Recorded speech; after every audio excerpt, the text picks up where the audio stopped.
தமிழன் என்கிற இன உணர்வு தமிழனுக்கு எப்பொழுது வரும்?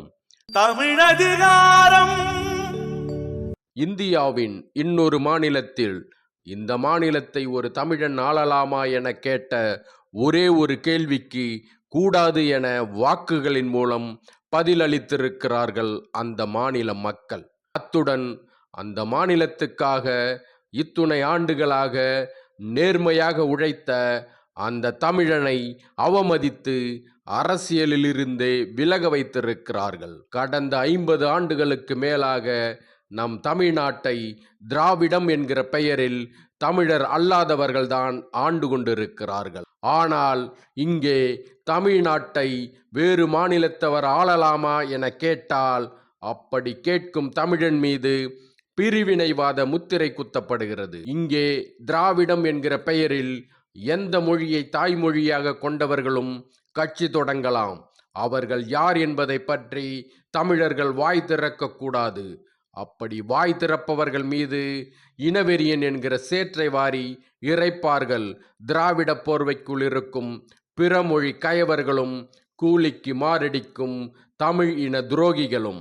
ஆனால் தமிழர்கள் கட்சி தொடங்கினால் அவரது சாதியின் பெயரை சொல்லி அதை சாதி கட்சியாக்கி முட்டுச்சந்தில் உட்கார வைத்து விடுவார்கள்.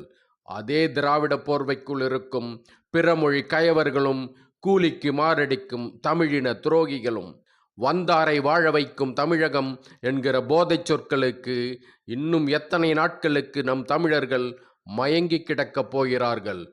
இன்னும் எத்துணை காலத்துக்குத்தான் திராவிடம் என்கிற அல்வாவுக்கு நாக்கை சப்பு கொட்டி கொண்டு திரிய போகிறாய் நீ?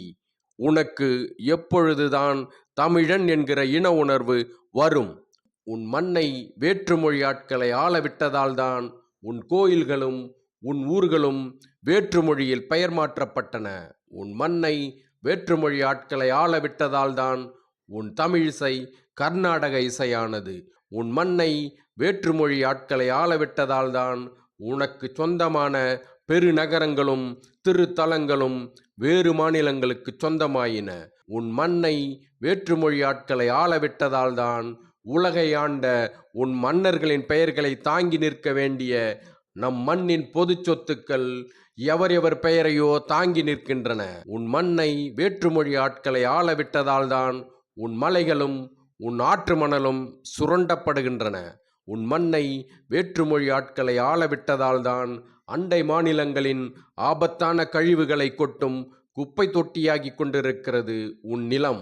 உன் மண்ணை வேற்றுமொழி ஆட்களை ஆளவிட்டதால்தான் நம் தமிழினத்தின் மாவீரர்களை பற்றியும் நம் தமிழ் மொழியின் சான்றோர்களை பற்றியும் பயில வேண்டிய உன் பிள்ளைகள் நமக்கு தொடர்பே இல்லாத யாரையோ பற்றி பயின்று கொண்டிருக்கிறார்கள். உனக்கு தமிழன் என்கிற இன உணர்வு வருவதற்கு இன்னும் எதையெல்லாம் நீ இழக்க வேண்டும் சொல். தமிழதிகாரம்.